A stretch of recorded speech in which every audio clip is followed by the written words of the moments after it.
오늘 금융통화위원회는 국내외 금융경제 상황을 종합적으로 검토한 결과 한국은행의 기준금리를 현재의 2.5% 수준에서 유지하여 통화정책을 운용하기로 결정하였습니다. 이제 그 배경과 향후 통화정책 방향 등에 대하여 설명드리겠습니다. 먼저 세계 경제를 보면 미국에서는 완만한 경기 회복세가 지속되었으나 유로 지역에서는 경제 활동의 부진이 이어졌으며 중국 등 신흥시장국에서는 성장세가 다소 둔화되는 모습을 나타내었습니다. 국제금융시장은 미 연준의 양적 완화 조기 축소 가능성, 중국의 경기 둔화 및 신용 경색에 대한 우려 등으로 불안 심리가 크게 확대되었다가 6월 말경 다소 진정되었습니다. 글로벌 주가의 경우 큰 폭 하락하였다가 불안 심리가 완화되면서 반등하였습니다. 주요국의 국채 금리는 큰 폭 상승한 후 반락하였으나 미국 국채 금리는 7월 들어 고용지표 호조 등을 반영하여 재차 상승하였습니다. 금융통화위원회는 앞으로 세계 경제가 완만한 회복세를 지속할 것으로 예상하나 미국의 양적 완화 조기 축소 및 중국의 성장세 둔화 가능성, 미국의 재정 건전화 추진 등과 관련한 불확실성이 세계 경제 성장의 하방 위험으로 남아있다고 판단하고 있습니다. 국내 경제를 보면 내수 관련 지표가 개선과 악화를 반복하는 가운데 수출이 대체로 양호하여 성장세가 미약하나마 지속되었습니다. 6월 중의 수출은 IT 제품의 증가세 둔화, 자동차의 부진 등으로 전월보다 3.4% 감소하였으나 영업일수를 감안한 일평균 수출액은 21억 7천만 달러로 전월의 21억 달러에 비하여 증가하였습니다. 내수 측면에서는 5월 중의 소매 판매가 컴퓨터 및 통신기기의 부진 등으로 감소하고 건설 투자도 주택 건설 물량 축소 등으로 감소하였으나 설비 투자는 반도체 제조용 장비를 중심으로 증가로 전환하였습니다. 앞으로 GDP 갭은 세계 경제의 더딘 회복세 등으로 상당 기간 마이너스인 상태를 유지하겠으나 그 폭은 점차 축소될 것으로 예상하고 있습니다. 6월 중의 소비자 물가 상승률은 농축수산물 및 석유류 가격이 전월에 이어 하락한 데다가 서비스 가격 등도 낮은 상승률을 유지함에 따라 전월과 동일한 1%를 나타내었습니다. 농산물 및 석유류 제외 근원 인플레이션율은 축산물 가격의 하락폭 확대 등으로 전월의 1.6%에서 1.4%로 소폭 하락하였습니다. 앞으로 소비자 물가 상승률은 지난해 하반기의 낮은 상승률에 따른 기저효과 등으로 현재보다 높아지겠으나 GDP 갭이 마이너스인 상태를 유지하여 당분간 안정세를 나타낼 것으로 전망하고 있습니다. 6월 중의 주택 매매 가격은 수도권에서는 하락하였으며 지방에서는 소폭의 오름세를 이어갔습니다. 고용 사정을 보면 6월 중 취업자 수가 50세 이상 연령층과 서비스업을 중심으로 전년 동월 대비 36만 명 늘어나 전월의 26만 5천 명보다 증가 규모가 확대되었습니다. 금융시장에서는 미국의 양적 완화 조기 축소 가능성 등으로 국제 금융시장에서와 같이 가격 변수의 변동성이 확대되었습니다. 주가가 외국인 주식 투자 자금 유출 등으로 큰 폭 하락하였으며 장기 시장 금리는 주요국 금리와 함께 상승하였습니다. 환율은 크게 올랐다가 다시 하락하였습니다. 금융통화위원회는 이와 같은 국내외 금융경제 상황을 종합적으로 검토한 결과 이번 달에는 기준금리를 현 수준에서 유지하기로 결정하였습니다. 금융통화위원회는 앞으로 해외 위험 요인의 변화 추이 및 영향과 지난 5월의 기준금리 인하 및 추가 경정 예산을 포함한 정부 경제정책의 효과를 면밀하게 점검하면서 저성장 지속으로 성장 잠재력이 훼손되지 않도록 하는 가운데 중기적 시기에서 소비자 물가 상승률이 물가 안정 목표 범위 내에서 유지되도록 통화정책을 운영해 나갈 것입니다. 오늘 한국은행 기준금리를 현 수준에서 유지하기로 한 금통위의 결정은 만장일치였습니다. 자세한 내용은 약 2주 후 공개되는 의사록을 참조해 주시기 바랍니다. 한편 한국은행은 최근의 대내외 경제 여건 변화를 반영하여 경제 전망을 수정하였습니다. 수정 경제 전망 결과 경제 성장률은 금년 2.8%, 내년 4.0%를, 소비자 물가 상승률은 금년 1.7%, 내년 2.9%를 각각 기록할 것으로 전망하고 있습니다. 자세한 내용은 오늘 오후에 별도의 보도자료와 설명회를 통해 알려드릴 예정입니다. 네, 지금부터 질문을 받겠습니다. 질문하실 때는 소속과 성명을 말씀해 주시면 고맙겠습니다. 네, 저기 한국경제신문 서정환 기자입니다. 방금 그 경제 성장률 전망치를 말씀해 주셨는데요. 좀 더 들어가서 기준금리 동결과 관련해서 성장 전망에 대해 배경에 대해서 말씀을 부탁드립니다. 더불어 5월달 기준금리를 인하했지만 시장금리가 상승하면서 기준금리 인하 효과에 대한 부정적인 분석도 나오고 있는데요. 이에 대해서는 어떻게 생각하시는지 말씀 부탁드립니다. 네, 제가 이미 설명드렸습니다만 이번 달에 기준금리를 동결하게 된 배경은 한마디로 성장세가 완만하나마 지금 회복되고 있다 하는 것을 말씀을 드렸습니다. 1, 4분기에 전기 대비 0.8% 성장을 했었고 2, 4분기는 그보다는 조금 더 높은 수준의 성장세를 보이고 있는 것으로 나타났습니다. 또한 기준금리 인하를 한 그 효과와 또 추경 경정 예산을 시행하게 되는 이런 때에서 그러한 것의 그 효과도 어느 정도 나타나고 있다고 보고 있고, 또 세계 경제도 어떤 경우에는 성장 전망을 특히 이제 신흥국이 선진국에 비해서 조금 더 성장률을 낮추는 그런 전망도 있습니다만, 그럼에도 불구하고 세계 경제 자체도 전반적으로 성장 회복하는 추세를 보이고 있고, 뭐 이런 여러 가지 요인들이 금리를 동결하는 배경이 되었습니다. 물론 물가가 예상보다 매우 낮다 하는 그런 시각도 물론 있습니다. 물론 현재 1%의 물가 상승률은 우리가 당초 예상했던 것보다 낮은 수준입니다만, 그러나 그 요인을 고려했음에도 불구하고 그 요인 때문에 다른 의사결정하는 것보다는 이번에는 동결하는 것이 바람직하다고 판단하였다는 말씀을 드리겠습니다. 그다음에 질문이 기준금리를 인하했는데 오히려 시장금리가 상승하는 것을 어떻게 보느냐 하는 것인데, 이것이 일부에서 아마 지금 서정원 차장 표현에 의하면은 기준금리 효과가 없는 거 아니냐 이런 표현을 하는데, 그거는 뭐 제가 동의할 수 없는 것입니다. 여러분들도 잘 알다시피 항상 어떤 정책을 취할 때는 그 정책을 취하지 않았을 때하고 비교를 해야지, 기준금리를 인하했다고 여한 경우에도 모든 시장금리 내려가야 된다 이렇게 누가 본다 그러면 그거는 적절하지 못하다 이렇게 보는 겁니다. 다시 말씀드리면 기준금리를 인하했기 때문에 지금 전반적인 세계 경제의 환경을 고려하고 또 미국을 위시한 다른 선진국에서의 장기금리 상승 추세에도 불구하고 우리의 금리 상승 그 폭이 작았다, 이것을 우선 말씀을 드리겠습니다.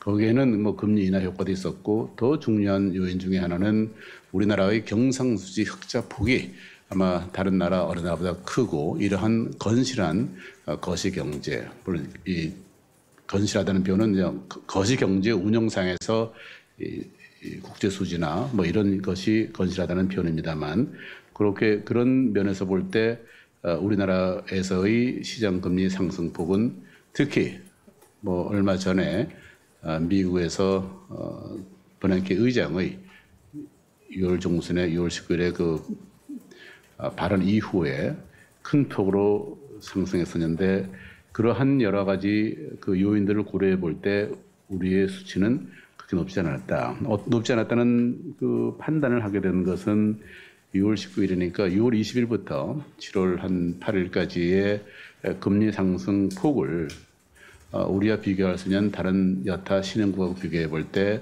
우리는 6월 20일부터 7월 8일 사이에 한 37bp가 올랐습니다. 그런데 동일한 기간에 호주는 47bp가 올랐고, 터키는 한 154bp가 올랐고, 또 인도네시아는 한 114bp가 올랐고, 멕시코는 한 52bp가 올랐습니다. 그런 면을 봤을 때 우리가 매우 상대적으로 봤을 때 안정적인 상황을 갖게 되었고 거기에는 기준금리 인하도 어느 정도 기여했다 이렇게 판단을 하고 있습니다. 전반적인 지금 이러한 금융시장의 변화라는 것은 한편에서는 선진국 경제에서의 그 여러 가지 경제 또 정책 금리의 정상화로 가고자 하는 노력 그거의 또 하나의 반영하는 것이고 또 부분적으로는 뭐 잘 아시다시피 금융시장이 특정한 사안에 대해서 과잉 반응하게 되는 그러한 것을 우리가 목격을 했기 때문에 그러한 것의 종합적인 결과라고 생각을 하고 있다 이렇게 말씀을 드리겠습니다. 네, 다음 질문 받겠습니다. 서정원 기자가 두 개 질문하신 거 맞죠? 더 이상 없는 거죠? 네, 안녕하세요. 전 서울경제 이현성 기자입니다. 저도 두 가지 질문 드리겠는데요.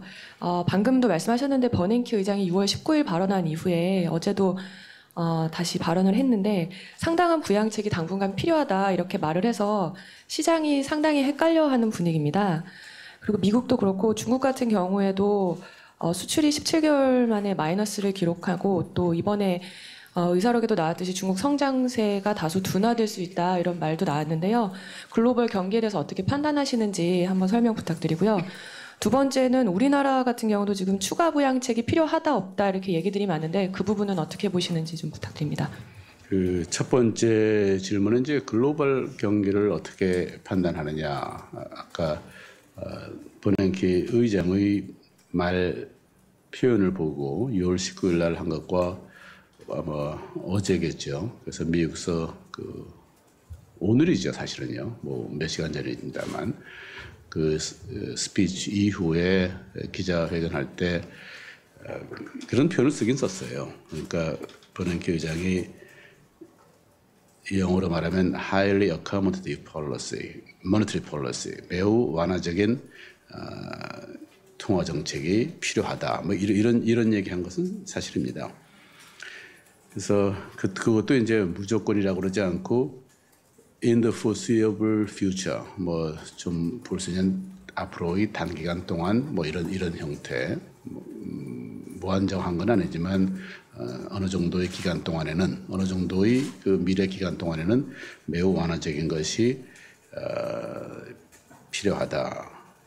뭐 그런 표현을 했습니다. 그런데 이제 그런 와중에 여러 가지 그 논의가 있었는데 오늘은 원래는 이제 다른 스피치를 하고 그 이후에 기자 설명회에서 나왔던 겁니다만 일단 기본적으로는 경제에 대해서 어떻게 보느냐, 낙관적으로 보느냐 하는 문제에 대해서는 비교적 그렇게 본다라는 얘기를 하면서 그 몇 가지 이제 변수를 들은 것이죠. 그러니까 주거용 건축이 어떻게 되고 있다 하는 문제도 얘기했고 또 자동차 판매를 포함한 내구 소비재가 어떻게 되고 있다. 또 가계의 그 household finance 가계 금융 자체가 좀 더 건전해지고 있다 등등의 이제 그 긍정적인 요소도 얘기를 했었고 물론 리스크를 얘기 안 한 것은 아닙니다. 리스크라는 것이 미국의 자동 예산 삭감이라고 우리가 세퀘스트라고 얘기합니다만 그런 재정 하나의 그 불안 요인도 있는 것이고 또 미국의 인플레이션 자체가 지금 매우 예상보다 낮다 뭐 이런 형태의 불안감도 그러니까 리스크 위험 요인도 얘기를 뭐 한 것은 사실입니다. 그러니까 여러 가지의 형태가 있고 그러니까 그것이 시장으로 하여금 불안하게 만든다. 저는 뭐 시장한테 불안하게 만들 건 없다고 판단하고 있고 또 이것이 불확실하다. 지금 경제 위기를 극복하는 과정에서 모든 부문이 매우 명료하게 똑같이 움직일 수는 없는 것이기 때문에 그렇다고 생각을 하고 있습니다. 그런데 그럼에도 불구하고 큰 줄기 자체는 지금 미국 경제가 개선되고 있다 하는 것을 강조했다는 그런 측면에서 말씀을 드리겠습니다. 그러니까 글로벌 경제를 어떻게 보냐 할 때 미국 경제는 지금 조금 전에 얘기한 실제로 우리가 이제 자료를 보더라도 미국은 지금 말한 그런 몇 가지 그리고 이제 노동시장은 예상만큼 빨리는 아니겠습니다만 그래도 실업률도 7.6%로 낮게 유지되고 있고 뭐 지난번에 이제 고용 자체는 우리가 비농가 그 고용을 보더라도 19만 5천 명인데 그 19만 5천 명 중에 정부가 한 7천 명이 줄었기 때문에 민간 따지면 20만 명이 넘는 것이거든요. 그러니까 이런 형태로 미국 경제가 어느 정도 회복하는 그 추세는 보이고 있다 이렇게 말씀을 드리겠습니다. 그다음에 뭐 글로벌 경제를 물어보셨기 때문에 뭐 다른 나라를 다 거론하시는 것 같긴 한데 제가 뭐 일일이 다 말씀드릴 수는 없습니다만 유로 경제는 성장을 하지 못한다 하는 것은 뭐 그렇게 지금 지표가 나타나고 있습니다만 적어도 그러니까 유럽 중앙은행에서 발표하고 또 특히 이제 금리 결정 이후에 가진 기자회견 그 내용을 잘 살펴보면 하반기 이후에는 지금보다는 조금 더 좋은 형태로 가고 있다. 그 자체가 무슨 성장이 갑자기 높아진다 이런 건 아닙니다만 현재의 만의 성장 추세에서 볼더라도 조금은 더 개선되고 있다 하는 그런 시사점을 가지고 있고 많은 분들이 걱정하는 것이 아마 중국을 얘기하는 것 같습니다. 근데 중국은 여러 분석이 있을 수 있습니다. 특히 이제 얼마 전에 중국에서 소위 이제 단기 이자율이 급등하는 바람에 어떤 금융 경색에 관해서 그 우려를 표명한 그런 경우도 있었습니다만 그러나 중국 당국은 특히 중국 인민은행은 이 사안을 잘 파악하고 있다고 저는 생각하고 있습니다. 그러니까 그 사안이라는 것이 또 중국 특유의 여러분들이 섀도우 뱅킹이라고 하고 있습니다만 그림자 금융이라는 것이 중국 특유의 하나의 경제 현상이고 또 중국의 성장을 하기 위해서 그 로컬 거버먼트 그러니까 지방 정부에서 하는 그런 그 많은 과제들이 있는데 그것이 일시에 몰린다든지 하는 그러한 하나의 프릭션으로서 마찰로서 판단하고 있었고 그래서 뭐 잘 아시다시피 10%가 넘어갔던 그 단기 금리가 지금 3%대로 안정되고 있는 그런 상황이었다고 보고 있습니다.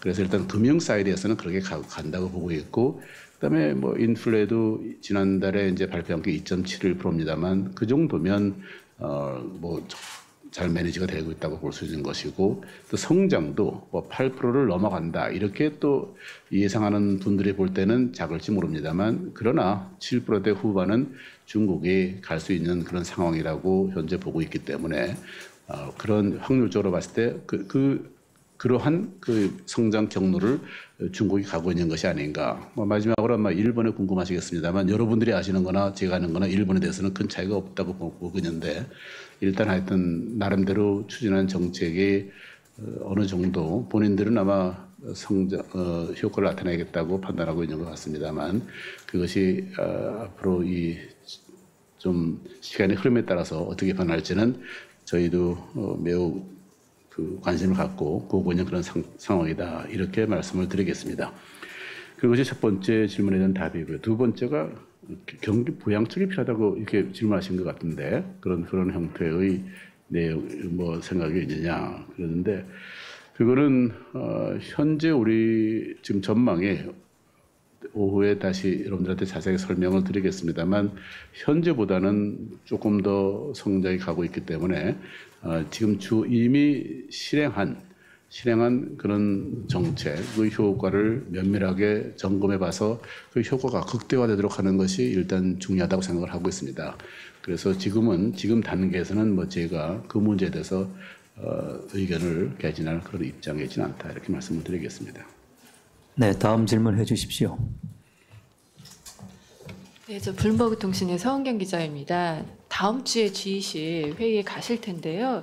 지금 총재님께서 보시기에 가장 중요한 의제가 뭘지 그리고 혹시라도 통화 정책의 정책 공조의 그런 이야기들을 좀 나눌 수 있을지 뭔가 좀 코오디네이션이 나올 수 있는 걸로 기대를 해도 될지요. 좀 말씀 부탁드리고요. 그 두 번째 이제 오늘 그 나눠주신 그 리스크들을 이제 보면은 사실 그 미국 양적 완화 축소 이거는 어떻게 보면 우리 쪽에는 금리 인상 요인이 될 수도 있을 거고요. 그 다음에 이제 중국 경기 둔화는 또 오히려 우리 수출을 약화시킴으로써 금리 인하 요인이 될 수도 있을 건데요. 좀 이 리스크에 대해서 다들 어떻게 보고 계신지. 그리고 마지막으로 지금 일부 신흥국에서는 자본 이탈을 우려해서 금리를 인상을 했습니다. 그래서 혹시 한국에서도 이런 자본 이탈 가능성에 대해서 우려를 하고 계신지요? 만약에 그렇지 않고 그다음에 한국이 좀 이들 금리를 인상한 신흥국들과 어떤 점에서는 차이가 있다고 보시는지요? 감사합니다. 그 다음 주일에 모스크바에서 G20 회의가 있습니다만 제가 주원은 총재로서 어떤 발언을 할지는 저희 지금 동료들하고 심각하게 지금 협의하고 토의하고 있는 그런 중입니다. 제가 다음 주에 가서 뭐를 얘기할지 지금 밝힐 만한 그 구체적인 내용을 밝힐 만한 그런 단계는 아닙니다. 그럼에도 불구하고 뭐 잘 아시다시피 많은 그 신흥국들이 지금 선진국과 신흥국 간의 차별화가 많이 나타나고 있기 때문에 과거에는 주로 신흥국의 그 성장이 전 세계 경제 성장을 이끌어갔는데 바로 얼마 전에 며칠 전에 IMF에서도 그 발표가 됐습니다만 성장률을 조정을 하면 오히려 선진국은 그냥 현재와 또 앞으로 미래가 계속 간다고 볼 수 있는데 신흥국은 오히려 더 많은 그 어려움을 겪을 그런 나라들도 있다고 이제 진단을 하고 있기 때문에 그런 면에서 우리가 어떤 하나의 인식을 공유하고 정책 협조를 하는 것이 특히 만일에 선진국의 완화 정책이 지금 양적 완화라는 걸 더 정확히 정의를 해야겠습니다만 그거로부터 얻을 수 있는 하나의 그 부작용이랄까 또 후유증이랄까 이런 거에 대해서는 같이 협의할 그럴 필요가 있다고 생각을 하고 있습니다. 그러나 어떤 경우에도 서로 다 잘 되는 것이 좋기 때문에 어떻게 하면 우윈우윈 할 수 있는 그런 것이 있느냐 하는 것을 제가 볼 때는 선진 경제와 이 신흥 경제권이 서로 머리를 맞대고 논의하는 것은 매우 중요하다고 생각합니다. 이거에 관계돼 가지고 지금 몇 가지 또 질문을 주신 것이 제가 양적 완화 축소해서 한편에서는 이렇게 금리를 올려야 될 것 같은 힘도 생기는 것 같고 또 중국 같은 경우 생각하면 금리를 인하해야 될 것 같은데 이거 어떻게 했으면 좋겠냐 이런 얘기를 하고 했었습니다. 우선 양적 완화에 대해서는 어느 정도의 그 이해는 필요한 것이 지금 양적 완화 축소라고 항상 단어를 쓰다 보니까 많은 언론이나 또 일반적인 사람들도 전반적으로 이 사회의 그 가용한 그 유동성이 줄어드는 걸로 생각하는 경우도 있습니다. 그런데 양적 완화 축소라는 것이 그건 아니고요. 그러니까 미국 같은 경우를 본다 그러면 850억 달러, 450억 달러는 이제 장기 국채를 사는 것이고 400억 달러는 소위 그 MBS를 사는 것인데 그 규모를 줄이기 때문에 전반적인 스탁 자체는 늘어나는 겁니다. 그러니까 재수 늘어나는 것이지 유동성이 줄어드는 건 아닌 거거든요. 그러니까 늘어나는 규모가 좀 준다고 볼 수 있겠습니다만 전반적 스탁은 준다. 물론 이거에 대해서도 이제 일부 이론적으로 판단하시는 분이 볼 때는 만약 시장에서 어느 정도의 850억 달러라는 규모가 기대가 됐다 그런다면 그것이 또 예를 들어서 현재와 같은 장기 금리를 어느 정도 수준에 낮추는데 기여했다고 한다면 그걸 줄임으로 인해 가지고 그걸 줄인다는 것이 결국은 축소라는 그런 의미이기 때문에 그것이 결과적으로는 금리 상승하고 직결되는 거 아니냐 이런 주장을 물론 할 수도 있습니다. 물론 당연히 옳은 지적이기도 합니다만 그러나 전 시장이 지금 놀랄 만큼 그렇게 그 급격한 변화를 유도하는 것은 아니기 때문에 제가 볼 때는 그 자체는 계속 아까도 다른 질문에 답을 했습니다만 매우 완화적인 통화정책 기조는 유지될 것이다 이렇게 판단하겠다는 말씀을 드리겠습니다. 그렇기 때문에 그걸 가지고 지금 금리 정책을 우리가 할 때는 여러분들 잘 아시다시피 굉장히 많은 경제 변수들을 고려를 해야 되는데 그런 그 자본 유출입에 관해서 이것을 갖다가 금리를 그것도 물론 하나의 고려 사항입니다만 그것 때문에 금리 정책을 어떻게 정한다 이렇게는 지금 단계는 아니지 않느냐 생각을 합니다. 그 세 번째로 이제 특정 나라에서 뭐 오늘도 이제 브라질에서 좀 올리고 그런 뉴스가 들어옵니다만 나라마다 지금 굉장히 입장이 다르다 하는 말씀을 드리겠습니다.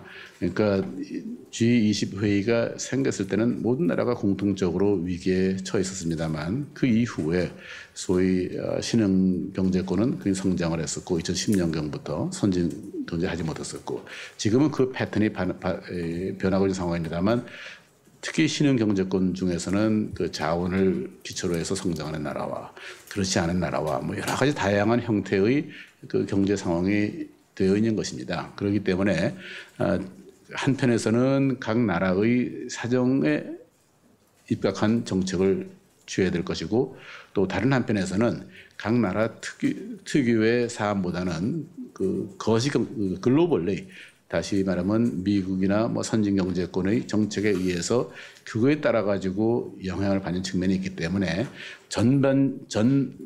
전자에 관해서는 각 나라가 책임을 지고 정책을 취해야 되되 후자에 관해서는 우리가 서로 협조적인 그런 분위기를 노력을 통해서 이 문제를 대처해야 되지 않나 이렇게 생각을 하고 있습니다.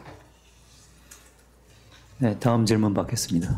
네, 로이터 통신의 이세영 기자입니다. 그 첫 번째로 이제 뭐 최근까지 금리 상승폭이 다른 나라들에 비교해서 그렇게 크지 않았던 건 사실인 것 같은데 이제 만약에 앞으로 국채 금리가 양적 완화 언와인딩이 본격화되면서 급격하게 상승하게 된다면 이제 어떤 대책을 취할 수 있는지 그 부분이 좀 궁금한데요. 이제 통상적으로 얘기하는 게 이제 국채 매입을 통한 시장 안정이나 금리 인하 두 가지 부분이 거론이 되는데 만약에 한은에서 액션을 취할 만큼의 상황이 온다면 그 둘 중에 어떤 옵션이 좀 더 바람직한지 그 부분을 여쭤보고 싶고요. 또 하나는 전에 이미 말씀을 하셨지만 그 한국 소비자 물가가 지속적으로 이제 한은의 전망보다 낮은 건 사실입니다. 이유를 떠나서 일단 바람직한 상황은 아닌 것 같은데 그 부분에 대해서 좀 어떻게 생각하시는지 아니면 뭐 나름대로 한은에서 좀 개선책을 찾고 있다든가 전망에 대해서 그 부분에 좀 궁금합니다. 그래요. 우선 첫 번째 질문은 바로 조금 전에 제가 나름대로 답을 드렸기 때문에 다시 뭐 반복할 건 없는데요.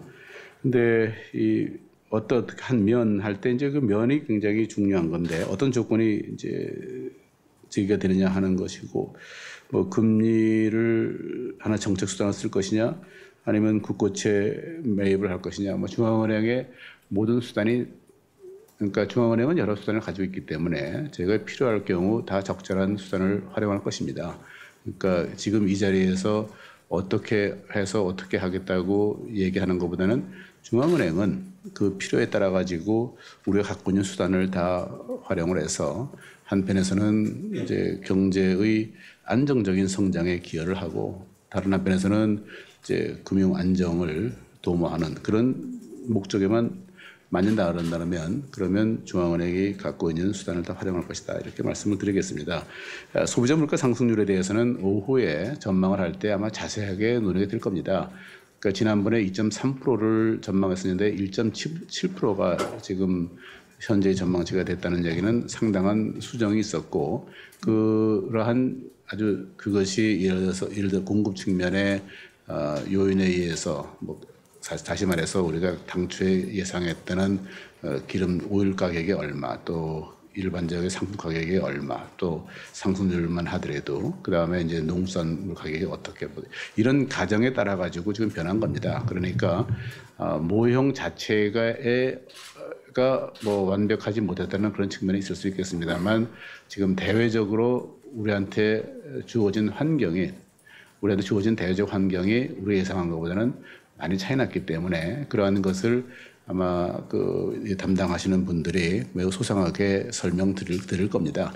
그렇게 말씀을 드리고 나서도 그럼에도 불구하고 혹시 우리 자체에 우리 사회에도 그렇고 우리 또 이 문제를 다루는 한국은행도 그런 측면이 있는지를 검토해 봐야겠습니다만 우리는 계속 그 소위 말하는 인플레이셔너리 바이어스를 가지고 있는 겁니다. 우리 항상 과거에 인플레이션에 대한 그런 우려와 그 대책을 했었지 그 반대를 별로 해본 적은 없는 그런 상황인 겁니다. 그러니까 지금 이 새로운 상황이 과연 우리한테 앞으로도 어느 정도 지속될 상황인 것인지 아니면 이것이 조금 전에 말씀드린 바와 같이 우리나라의 물가 상승률은 거의 반 정도의 영향이 공급 측면에서 오는 것입니다. 그 다음에 나머지가 수요 측면 또는 이제 인플레에 대한 하나의 그 기대 심리 뭐 이런 것 등등인데 그래서 이거를 여러분들한테 아마 좀 더 소상하게 분석 결과를 제시하지 않을까 이렇게 생각을 하고 있습니다.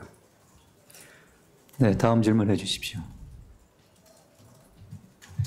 예, 안녕하세요. 이대리 김남현입니다. 한 두 가지 정도 질문을 드릴까 하는데요. 역시 관심은 GDP 갭인 것 같습니다. 통방 문구에도 보면 지난달에 마이너스 GDP 갭이라는 부분을 그냥 GDP 갭이라고 언급을 했고요. 그 다음에 또 뒤에는 또 자세하게 그 폭은 점차 축소될 것으로 예상된다라는 말씀을 해주셨는데요. 사실 이번 금리 인하 처음 시작될 때 GDP 갭 마이너스 전환, 그 폭의 확대, 이런 것 때문에 이제 기준금리가 인하될 됐고 또 두 번째 인하가 있었고 뭐 그런 측면에서 보면 아무래도 GDP 갭이 플러스 반전하는 때가 되면 금리 인상이 가능할 것으로 이렇게 예상이 되는데요. 그냥 제 개인적인 판단은 한 내년 한 3분기 정도라고 생각이 되는데 지금 여기서도 보면 그 폭이 점차 축소될 것으로 예상된다라고 표현을 하셨잖아요. 총재님께서 기존에 말씀하시기는 애초에 이제 GDP 갭 마이너스가 한은에서 예상하는 그 경로를 타고 그다음에 그 한은에서 당초에 예상했던 그 시점에서 GDP 갭이 플러스로 반전할 것이다라는 표현을 해주셨던 걸로 기억을 하는데요.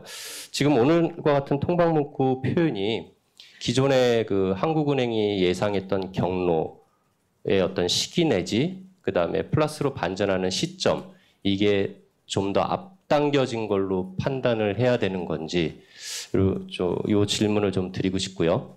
그다음에 두 번째 질문은 그 총액 한도 대출로 기술형 창업 지원했고요. 그다음에 얼마 전에 그 금융위에서 회사채 정상화 방안이라고 해가지고 그 여러 뭐 조선이나 해운들 이렇게 지원하는 쪽으로 했는데 뭐 결국은 한은이 이렇게 발권력까지 동원을 해서 회사채 이렇게 좀 몇 군데 이렇게 지원하는 게 맞느냐라는 비판이 있었습니다. 뭐 그 전에도 한국은행에서 기준금리와 관련돼서 얘기를 할 때 보면 어떤 그 우리나라의 구조조정 문제나 이런 부분들 많이 강조했었던 부분이라고 보이는데요. 그런 점에서는 좀 구조조정을 지연시키면서 그 발권력까지 동원했다는 비판이 좀 있을 수 있는데 이에 대한 입장을 좀 듣고 싶고요. 그다음에 이 부분과 관련돼서 또 다른 해석을 한 가지 좀 해보면 뭐 예전에 총재님께서 기축통화국처럼 양적 완화를 하는 나라들은 그 기축통화국이기도 해서 0%까지 그 기준금리가 인하가 가능하다. 그래서 0%대에서 추가로 어떤 대책을 내놓을 수 없기 때문에 양적 완화를 했다라는 그 표현을 해주신 걸로 같은데요. 이번에 뭐 총액 한도 대출이나 회사채의 지원 방안과 관련돼서 보면 우리나라가 기축통화국이 아니기 때문에 2.5%가 더 이상 떨어질 수 없는 금리 레벨, 기준금리 레벨로 보시고 이런 어떤 그 고육책으로서 정부와의 어떤 뭐 협업이랄까요? 뭐 이런 그 경제 활성화를 위해서 이런 미시 대책이나 양적 완화, 한국판 양적 완화로 불려지는 이런 그 발권력을 동원한 건지 요즘 궁금합니다. 오케이, 예, 다 좋은 질문했습니다. 결국은 세 가지네. 두 가지라고 그러더니 세 가지 질문이네요, 그죠? 처음에 우선 GDP 갭이 플러스로 반전하는 문제는 이것도 오후 2시에 이제 아마 그 발표를 할 때 보면 조사국에서 GDP 갭에 대한 추정치를 어느 정도 자세하게 좀 설명할지 모르겠습니다만 지난 아마 2012년 4분기 정도가 아마 이 갭이 굉장히 컸던 때라고 마이너스 갭이죠. 당연히 마이너스 갭이고 그다음에 이 갭이 조금 좀 줄어가고 있는 상황입니다. 그래서 그 구체적으로 타이밍 언제쯤 되면 이게 좀 더 좁혀지느냐 하는 거는 그때 같이 한번 논의해 보시고요. 지금 여기서 통방에서 나온 그 의결문에서 얘기하는 것은 이 마이너스 갭이 점점 줄어들고 있다. 점차 줄어들고 있다 하는 것을 얘기를 했으니까 그렇게만 이해를 해주시기 바랍니다. 그것이 내년에 몇 분기째 가세느냐 하는 그런 등등의 구체적인 것은 오후에 한번 논의하시면 좋지 않겠나 이렇게 생각을 합니다. 두 번째는 이제 총액 한도 대출에서 기술형 창업했는데 이번에 회사채 하면서 발권력이라고 얘기하셨는데 물론 이제 중앙은행이 하는 것은 발권력이죠. 우리 통한증권도 마찬가지고 모든 것이 다 중앙은행은 그런 것을 통해 가지고 우리한테 주어진 법에 명시된 그런 역할을 수행하는 것입니다. 근데 이제 이것을 오해하지 말아야 될 것은 우리가 통화 정책이라고 할 때는 전반적인 유동성이 늘어납니다만 이런 신용 정책을 통할 경우에는 우리가 통환제를 통하든지 또 여러 가지 수단을 통해 가지고 항상 유동성을 흡수하는 것이고 그 사회에 우리가 남기게 되는 유동성이라는 것은 중앙은행에서 제공하는 그 자금의 이자율이 싸기 때문에 그 이자율 차이만큼 남는 것입니다. 그러니까 그 이자율 차이를 그것도 뭐 발권력이라 뭐 부르느냐 그렇지만 그러나 많은 사람들한테 마치 큰 돈을 갖다가 우리가 발권해 가지고 어떤 일을 하는 것처럼 하는 것은 적절하지 않다 이렇게 생각을 합니다. 항상 우리가 지금 하는 것에서는 그 이자율의 차이만큼이고 그것은 중앙은행이 상시적으로 하는 그런 일이다 이렇게 말씀을 드리겠습니다. 과거에는 왜 구조조정을 얘기를 했는데 지금 안 하느냐. 이번에도 구조조정에 관한 그러한 대책이 거기에 포함되어 있다 하는 것을 말씀을 드리고 구조조정은 매우 중요한 정책 과제이기 때문에 중앙은행 입장에서 그것의 중요성을 간과하고 어떤 정책을 취하지는 않는다 이렇게 말씀을 드리겠습니다. 그 세 번째에 대해서는 이제 소위 전에 얘기했듯이 우리와 같이 기초통화국이 아닌 나라들의 그 소위 실효적인 하한이 어디냐 그러는데 거기에 여러분 또 하나 이제 그 착각하지 말아야 될 것은 제가 전에 물론 양적 완화 정책이 그 zero low 바운드였기 때문에 했다 하는 건 얘기했지만 그러나 그 나라들이 하는 건 통화 정책인 겁니다. 지금 유동성을 늘려주는 것이고 우리가 조금 전에 얘기하는 것은 신용 정책을 얘기하는 것이기 때문에 그것을 여기다 연결시켜서 이렇게 뭐 선진국이 뭐 예를 들어서 포워드 가이던스하고 뭐 등등 커뮤니케이션 하면서 소위 여러 가지 형태를 해서 유동성을 넓혀주는 것은 한편에서는 아까 미국이 장기 시장 금리를 높이기 위해서 그러니까 예전에 말하면 오퍼레이션 트위스트라고 그러죠. 그런 것을 하는 것은 그 나름대로 또 신용 정책의 측면이 있는 겁니다만 또 다른 측면에서는 그것이 양적으로 늘려주는 것이기 때문에 그거하고 우리가 지금 하는 이런 뭐 회사채나 총량 대출을 1대1로 비교하는 것은 어느 정도의 그 차이를 여러분이 이해를 하셔야 될 것이고 현재 지금 하는 것이 과연 유효한 금리의 하한이 왔기 때문에 그러느냐. 금리 하한을 우리가 명시적으로 어디다 이렇게 0이라는 숫자는 누구나 다 이해할 수 있는 숫자이기 때문에 그것이 하한이라는 건 됩니다만 나머지 숫자는 어떻게 본다 그러면 매우 분석적인 그런 결과라고 밖에 볼 수 없을 겁니다. 그러니까 특정 숫자 자체가 그럼 그 이하는 못 내려간다는 것이냐 이런 건 아닌데 전에 제가 이 자리에서 뭐라 그랬냐 그러면 그 몇만 나라 그러니까 우리가 G4라고 그러죠. 지금 이렇게 양적 완화를 하고 있는 뭐 미국, 유로, 일본, 영국 그 이외에 이제 스위스 뭐 몇 나라는 지금 거의 제로를 가진다만 나머지 나라들을 볼 때 뭐 뉴질랜드가 제가 2.5라고 그랬죠. 뭐 타일란드 지금 내려와서 2.5가 됐죠. 말레이시아 3이죠. 필리핀 3.5죠. 그다음에 이제 호주가 내려와서 2.75가 됐죠. 등등을 보면서 이거는 좀 더 그 실증적인 문제이다. 각 나라의 경제 상황을 발표해서 보기 때문에 우리나라도 그러한 면에서 우리가 그 고민을 하고 뭐 일부에서처럼 미국의 0%인데 우리는 왜 못 가느냐라고 얘기하는 그러한 일부의 주장은 조금 좀 우리가 숙고해야 될 측면이 있는 것이 아니냐 그런 측면에서 말씀을 드렸던 겁니다. 그러니까 우리가 선진국보다는 좀 더 많은 고민을 하면서 나라 운영에 필요한 정보가 무엇이냐 하는 것을 봐야지 그냥 그것도 없이 외국에서 하니까 하고 일방적으로 우리한테 적용하려는 그런 시도가 있었기 때문에 그거에 대해서 제가 어느 정도의 경계감을 제시했다 이렇게 말씀을 드리겠습니다. 네, 다음 질문 받겠습니다. 네, 머니투데이 신희은 기자입니다. 그 한 가지만 질문 드릴 건데요.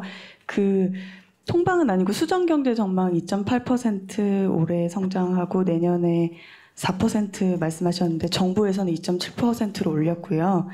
근데 시장도 그렇고 안팎에서 좀 안이하게 경제 인식하고 있는 거 아니냐, 정부에 대해서 말이 있었고 하늘은 그것보다 더 높게 이제 올린 건데 또 IB 쪽에서는 또 많이 낮춘 곳들도 많거든요.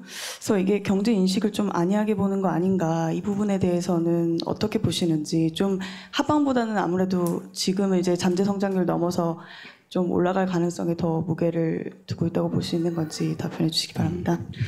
물론 이제 사람마다 느끼는 그 감이 다를 겁니다. 그리고 또 성장률에 대한 이해도도 다를 것이고 지금 얘기했듯이 일부 IB에서는 물론 우리보다 더 높게 본 데도 물론 있습니다.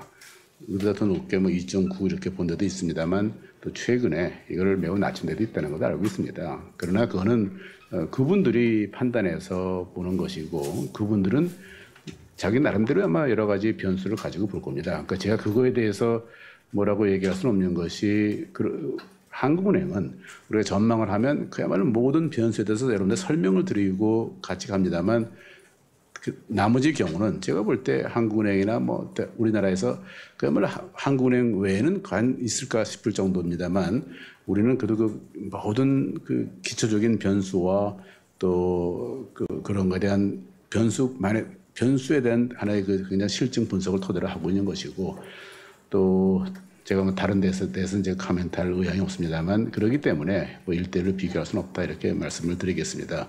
감하고 다르다 하는 거에 대해서는 뭐 감하고 다를 수밖에 없을 겁니다. 여러분 잘 아시다시피 통계청에서 나오는 그 실물 데이터와 한국은행에서 나오는 데이터 간의 차이점도 아마 여기 한국은행 출입 기자들은 다 설명드려서 아시겠습니다만 일반적인 사람들은 그거를 이해를 못하는 겁니다. 그러니까 실물 경제의 경우에 한 5년 전에 그 기준 연도의 가치를 가지고 그 5년 동안 가는 그 실물 경제와 산업활동 동향 같은 것도 마찬가지입니다만 한국은행 같이 매년 부가가치를 파악해가지고 그것을 조정을 해가면서 가는 경우에 차이가 나는 것은 뭐 내가 볼 때 오히려 당연하다 생각을 하고 있고 그런 면에서 여러분들도 데이터를 이해할 때 서로 다른 면을 이해를 하면서 판단해야 되는 것이 아닌가 그렇게 생각합니다.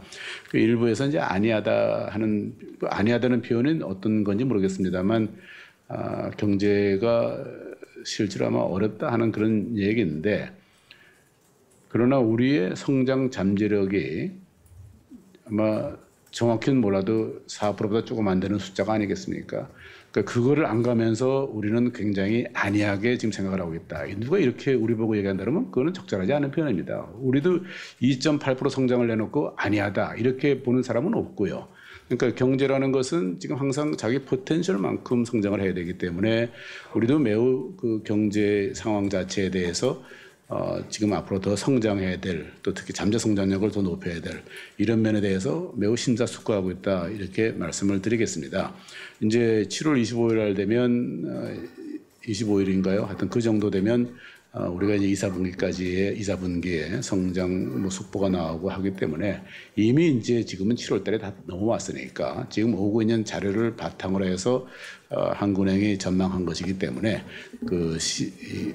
여러 개인적으로 아니면 시중에서 생각하는 거하고 차이 날 수는 있겠습니다만 그러나 한국은행은 일관되게 우리한테 주어진 정보를 가지고 판단하고 있다 이렇게 말씀을 드리겠습니다. 네, 다음 질문 받겠습니다. 예, 마지막 질문인 듯해서 여쭤보겠습니다. 오늘 하는 부총재부 외부 인사 관련해서 보도가 나오기를 외부 인사와 여성 간부를 1, 2순위로 총재께서 청와대에 추천했다라는 보도가 나왔는데요. 거기에 대해서 좀 사실 확인을 좀 해주시고요. 그리고 이와 관련해서 총재 인사 방침으로 하는 조직이 총재께서 직접 하는 조직을 좀 폄하시키는 거 아니냐라는 내부 비판과 동요에 대해서는 어떻게 좀 설득을 하실 것인지 또 말씀해 주십시오. 한국은행에 지금 등록된 기자분이 120 몇 분이 계시는데 거기에 기사에 대해서 제가 답하는 건 적절한 것 같지는 않고요. 그러니까 여러분들 며칠 후에 되면 다 아시게 될 겁니다. 그걸 여기서 지금 제가 앉아가지고 서가지고 그것이 어떻다 이렇게 얘기하는 것은 우리 박지원 간사도 기대도 안 했을 겁니다. 제가 그것에서 얘기하지는 않을 거라 생각을 했었고 여러분들이 며칠만 지나면 다 명명백백하게 알게 될 거니까 그때 잘 보시면 되겠습니다. 그래서 항상 그런 형태의 기사는 있을 수 있다 이렇게 생각을 합니다만 제가 거기에 대해서는 별로 말할 의향도 없습니다. 네, 질문 더 이상 없으십니까? 예, 그러면 총재님 마무리 말씀하시겠습니다. 예, 지금 항상 그랬습니다만 세계 경제의 불확실성은 계속 남아 있는 겁니다. 불확실성이라는 것이 무조건 다운사이드다 그런 건 아닌 거고요. 항상 업사이드, 다운사이드가 같이 있습니다만 우리가 예상하지 못한 그런 방향으로 특히 이제 지난 한 6월 중순 이후에 여러분들도 경험하셨겠습니다만 금융시장이 얼마나 그 한편에서는 과잉 반응을 하고 다른 한편에서는 민감하게 반응하느냐를 우리가 아주 이번에 경험을 하게 된 겁니다. 그래서 이러한 그 지금 위기를 극복하는 과정에서 풀려나온 또 유동성, 또 그동안에 이루어졌다는 소위 말하는 이제 대응 조치가 많았겠죠. 그 응급 조치 같은 것이 많았는데 이것이 다 이제 정상화를 가고자 하는 이제 힘도 생기는 겁니다. 모든 나라가 다 동시에 가는 건 아니고 여러분 잘 아시다시피 미국부터 시작을 해서 언젠가 되면 뭐 다른 나라들도 이제 그런 조치를 취하게 될 겁니다. 그러니까 이럴 때일수록 우리가 잘 해야 될 것은 아까 여러분들도 얘기한 뭐 정보 공유랄까 이런 것이 중요하다 생각합니다. 그래서 불확실성이라는 것은 누구든지 가지고 있는 것이고 그럴 때는 그야말로 노이즈가 항상 생길 수도 있는 겁니다. 그 노이즈를 얼마나 줄일 수 있냐 하는 것인데 그것이 정보를 주는 사람 입장에서는 가능한 한 많이 줘야겠습니다만 그 주는 정보가 또 뭐 100% 옳은 것이라 이렇게 말할 수는 없는 거 아니겠습니까? 불확실한 사회에서. 그러니까 가능한 한 많은 정보를 주고 또 그것을 가능한 한 잘 이렇게 이해하도록 하는 것이 중요한 것이고 거기에서 그 어느 정도의 그 적절한 정보를 잘 공유할 수 있냐 하는 것이 아마 그 나라의 경제 수준하고 연결된다고 생각합니다. 그런 면에서 한국은행은 나름대로 많은 각오를 하고 물론 정보를 너무 많이 줘가지고 혼선이 되고 있다. 이런 것이 언론에서 국내외적으로 일어나는 경우도 있다는 것을 모르는 바는 아닙니다. 근데 그럼에도 불구하고 지금 미국도 아마 그런 면에서 과거의 연준하고는 상상할 수 없을 정도의 많은 정보를 주고 있는 것이고 아마 한국은행도 그에 못지않게 과거에 비해서 생각할 수 없을 정도의 많은 정보를 드리는 겁니다. 그러니까 제가 말씀드리는 것은 그 많은 정보가 다 100% 미래를 그야말로 perfect foresight, 미래에 대한 관측이 완벽해가지고 줄 수는 있는 건 아니지만 그러나 그것을 주지 않는 것에 비해서는 주는 것이 좋고 이것을 어떻게 소화하느냐 하는 것이 또 소화하도록 만드느냐 하는 것이 한국은행의 책무이고 아마 또 여러분들의 그 역할이라고 생각합니다. 그래서 서로 협조해 가면서 뭐 정답이 있지는 않습니다만 서로 협조해 가면서 국가에 좋은 그 정보를 제공하고 뉴스를 제공하는 그런 결과를 가졌으면 좋겠다는 생각을 하고 그런 면에서 여러분들이 한국은행에 대해서 지금과 같이 계속 많은 관심을 갖고 봐주시길 바란다는 말씀을 드리겠습니다. 감사합니다. 이상으로 기자 간담회를 마치겠습니다. 감사합니다.